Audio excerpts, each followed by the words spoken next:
জয় Hind friends, এই নোটিফিকেশনের মাধ্যমে তোমাদের এসএইচজিডি যে সমস্ত ফ্রেন্ডস তোমাদের অ্যাকসেপ্টেড কাট অফ বা তোমাদের সেভ স্কোর নিয়ে তোমরা বারবার কমেন্ট করছো। সো এই ভিডিওর মাধ্যমে তোমাদের সমস্ত কোশ্চেনের অ্যান্সার দেবো, কিউএনএ ভিডিও।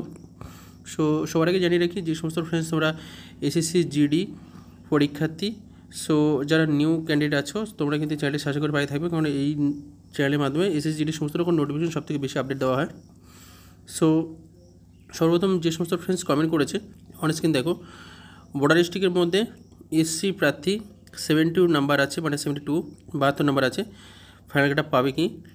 সো এখানে যে সমস্ত ফ্রেন্ডস তোমরা কমেন্ট করেছো সবার আগে আমি তোমাদেরকে জানিয়ে রাখি যে যাদের নাম্বার কম আছে তোমাদেরকে সর্বপ্রথম বলবো, তোমাদের কিন্তু আগস্ট এবং সেপ্টেম্বরে ফর্ম ফিল আপ আছে, সেই কারণে তোমরা কিন্তু এখন থেকে প্রিপারেশান নাও। সো এই রিক্রুটমেন্টে তোমরা যদি ফিজিক্যাল এবং মেডিকেলে যদি সুযোগ পাও অবশ্যই কিন্তু জয়েন্ট হবে। কারণ কি, যে তোমরা যদি ফিজিক্যাল এবং মেডিকেল যদি এখন থেকে প্রিপারেশান থাকে বা তোমরা যদি পরীক্ষা দিয়ে থাকো তাহলে তোমাদের অনেকটা অভিজ্ঞতা থাকবে। এই কারণে তোমাদের সামনের বারে কিন্তু ফিজিক্যাল এবং মেডিকেলে অনেকটা ভালো তোমাদের অভিজ্ঞতা থাকার কারণে পাস করার সুযোগটা অনেকটা 100% হয়ে যাবে। সো এই কথাটা কাদের জন্য? যাদের নাম্বার কম আছে। সো দেখো, সবার আগে তোমাদের এটাই বলার যে নাম্বার যাদের কম আছে টেনশন করার বা কোনো রকম মন খারাপ করার কোনো দরকার নেই। কারণ ডিফেন্সে চাকরি কারোর একবার, কারোর দুবার, কারোর তিনবারও কিন্তু পরিশ্রম করে চাকরি পেতে হয়। সো যে প্রথম থেকে খুব ভালো করে কষ্ট করে বছর 6 মাস 8 মাস 1 বছর ধরে পড়াশোনা করছে তার জন্য কিন্তু 1 বছরে সম্ভব হয়, না হলে কিন্তু 1 মাস 2 মাস পড়ে সব কিছু বেস্ট হয় না, এই জন্য একটু সময় দিতে হয়। অতএব ফ্রেন্ডস, তোমরা অন স্ক্রিন ফার্স্ট কোশ্চেন যে ফ্রেন্ডস করেছে, ওয়েস্ট বেঙ্গল বর্ডারের মধ্যে এসসি ক্যান্ডিডেট 72 নাম্বার আছে। তুমি জানো সামনের বারে কিন্তু তোমার যে সমস্ত ফ্রেন্ডস তোমাদের বর্ডার ডিস্ট্রিক্টের মধ্যে 69.12 নাম্বার কিন্তু তোমাদের ফাইনাল কাট অফ করা হয়েছিল।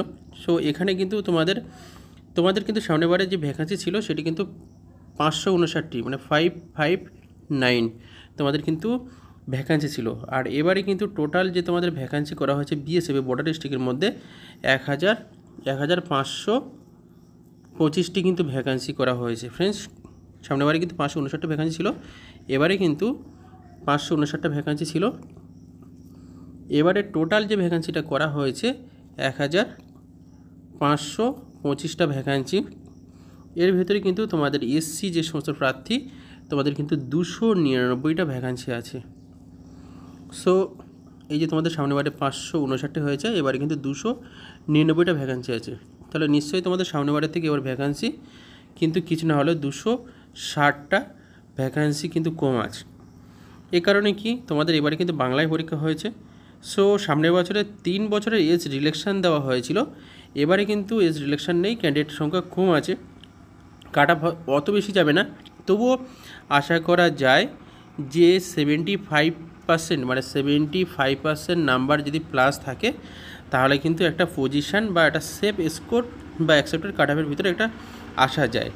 সো দেখো, আমি যে তোমাদের কাট অফটি বলা হলো, অনেকে হয়তো বলবে কেউ 80, কেউ 85, কেউ হয়তো 90 বলতে পারে। সো আমি আশা করি যে 75+ থাকলে তোমরা সেফ স্কোরের মধ্যে পড়ো আমার ডিসিশন অনুযায়ী। সো এটা এসএসসি থেকে তোমাদের ফিজিক্যাল কাট অফ যখন জারি করা হবে সেই কাট অফ অনুযায়ী কিন্তু তোমরা অনুমান করতে পারবে, অ্যানালাইসিস করে যায় ভালো পজিশন কত থাকতে পারে বা তোমাদের ফাইনাল বা অ্যাকসেপ্টেড কাট অফ পজিশন কত থাকতে পারে। সো আমি তোমাদের জানিয়ে দেবো কিছুদিনের মধ্যে তোমাদের ফিজিক্যাল কাট অফ অবশ্যই জারি করা হবে বা তোমাদের যে রেজাল্ট আউট সেটা কিন্তু জারি করা হবে। সো দেখো, এখানে কিন্তু নেক্সট একজন কোশ্চেন কমেন্ট করেছে, বর্ডার ডিস্ট্রিক্টের মধ্যে ওবিসি 76.5 নাম্বার আছে। সো তোমাদের কিন্তু ওবিসিদের সামনের বারে যে কাট অফটা গিয়েছিলো বিএসএফের বর্ডার ডিস্ট্রিক্ট ওবিসি 534টি ভ্যাকান্সি ছিল, 534টি ভ্যাকান্সি ছিল। আর তোমাদের কিন্তু 69.22 কাট অফ গিয়েছিল। সো এবারে কিন্তু তোমাদের বিএসএফ ওবিসি বর্ডার ডিস্ট্রিক্টের মধ্যে 286টি ভ্যাকান্সি আছে, মানে 534টি সামনে ছিল, এবার কিন্তু 286টি ভ্যাকান্সি আছে। সো 286 কিন্তু তোমাদের ভ্যাকান্সি আছে। তাহলে তোমরা বুঝতে পারছো তোমাদের ভ্যাকান্সি কতটা কম আছে। আর এবারে কিন্তু ওবিসি ফর্ম ফিল আপ সংখ্যা সব থেকে বেশি। এক্ষেত্রে যে সমস্ত ফ্রেন্ডস তোমরা ওবিসি ক্যান্ডিডেটের মধ্যে পড়ো, সামনের বারের থেকে তোমাদের যদি ন্যূনতম 7-8 নাম্বার যদি বেশি থাকে আশা করা যায়। সো তোমাদের বলবো সামনের বারে যে এসসি কাট আপ থেকে ওবিসি কাট আপ যে কাট আপটি গিয়েছিল 0.10 সামথিং বেশি গিয়েছিল, এবারে কিন্তু আশা করা যায় পয়েন্ট 10-এ না, নাম্বারে কিন্তু পার্থক্য থাকবে। হয়তো 3 নাম্বার না হলে 4 নাম্বার কিন্তু হলেও পার্থক্য থাকবে, মানে ফাইনাল কাটা পজিশন আশা করা যায়।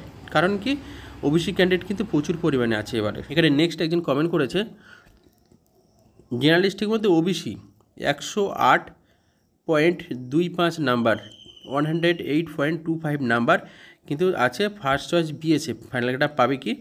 সো সামনেবারেই কিন্তু তোমার পিএইচডি কোয়ালিফাইড করেছিল, মানে ফিজিক্যালি কোয়ালিফাই করেছিল, 69 নাম্বার ছিল, সামনেবারে কাট আপ পায়নি। সো দেখো তোমাদের সামনেবারে যে কাট আপটি গিয়েছে অনেক স্ক্রিন তোমাদের জানাবো। ফ্রেন্ডস, তোমার সামনেবারে যে কাট আপটি গিয়েছিল বিএসএফের যে সমস্ত প্রার্থী ছিল, সো বিএসএফের ক্ষেত্রে জেনারেল ডিস্ট্রিক্টের মধ্যে ওবিসির যে সমস্ত প্রার্থী আছে তাদের কিন্তু 88 পয়েন্ট, ফ্রেন্ডস অন স্ক্রিন ভালো করে জানাবো, বিএসএফের ক্ষেত্রে 88.12 নাম্বারে কিন্তু সামনেবারে কাট আপ গিয়েছিল ফাইনাল। এবং তোমাদের বিএসএফের ক্ষেত্রে জেনারেল ডিস্ট্রিক্টে ওবিসি 146টি কিন্তু ভ্যাকান্সি ছিল। এইবারে তোমাদের কটা ভ্যাকান্সি আছে?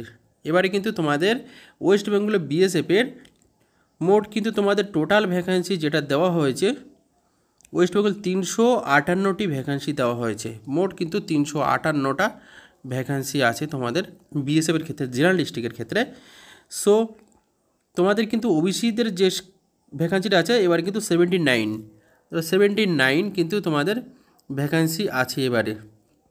আর তোমার 88 থেকে তোমার যে এখন নাম্বার আছে 108, অত ফ্রেন্ডস তোমার কিন্তু এবারে যে নাম্বার আছে সেটা কিন্তু 108 নাম্বার।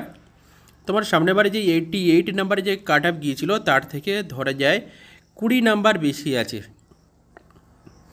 অতএব তোমার কিন্তু বিএসএফের সুযোগটা এবারে 100% থাকবে যদি তুমি ফিজিক্যাল অ্যান্ড মেডিকেল কোয়ালিফাই করো। সো দেখো তোমাদের কিন্তু এবারে বর্ষার সময় র্যালি হওয়ার সম্ভাবনা হয়েছে।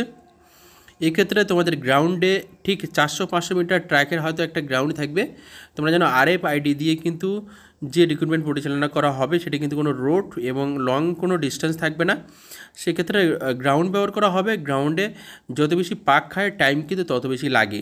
এই কারণে তোমাদেরকে বলবো ফিজিক্যাল অ্যান্ড তোমাদের চেস্ট এবং হাইট সব কিছু পারফেক্ট থাকবে। আর তোমরা কিন্তু রানিংটা পাস করবে 100%, তাহলে কিন্তু তোমরা ফাইনাল কাট আপ পাবে। আর দ্বিতীয়ত তোমাদের যে স্টেপ, সবথেকে মূল যে স্টেপ, সেটি হচ্ছে মেডিকেল। সো তুমি যদি মেডিকেল না করে থাকো অবশ্যই কিন্তু আমাদের সঙ্গে যোগাযোগ করতে পারো। আমরা কিন্তু খুব কম খরচে 1000 টাকা নিয়ে কিন্তু আমরা ফুল টোটাল বডি চেক আপ করি। সো এই মেডিকেলটি কিন্তু আর্মি এবং এসএসসি জিডির জন্য খুবই পারফেক্ট করা হয়। এবং তোমাদের এসে কিন্তু থাকা খাওয়া দাওয়া কিন্তু আমাদের কোচিং থেকে সুযোগ সুবিধা করা হয়েছে, কোনো টাকা বা কোনো ব্যালেন্স না নিয়ে, মানে তোমাদের অ্যাকচুয়ালি বলতে গেলে ফ্রিতে থাকা খাওয়া দাওয়ার সুযোগ দেওয়া হয়েছে ভালোবেসে। সো আশা করি তোমরা বুঝতে পেরেছো মেডিকেল করার কথা কেন বললাম। প্রি মেডিকেল না করলে অনেক আনফিট পয়েন্ট ধরা পড়ে, সেক্ষেত্রে কিন্তু তুমি যদি প্রি মেডিকেল না করে যাও, যারা প্রি মেডিকেল করে যাবে না তারা যদি আনফিট পয়েন্ট ধরা পড়ে যায় তাহলে কিন্তু পাস হওয়ার সম্ভাবনা অনেক কম থাকে।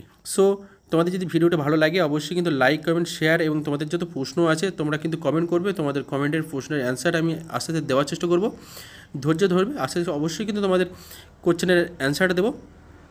সো ভিডিওটি ভালো লাগে লাইক, কমেন্ট, শেয়ার অবশ্যই করবে এবং চ্যানেলটি কিন্তু অবশ্যই সাবস্ক্রাইব করবে নেক্সট ভিডিও তোমাদের কাছে সবার আগে পাওয়ার জন্য। জয় হিন্দ।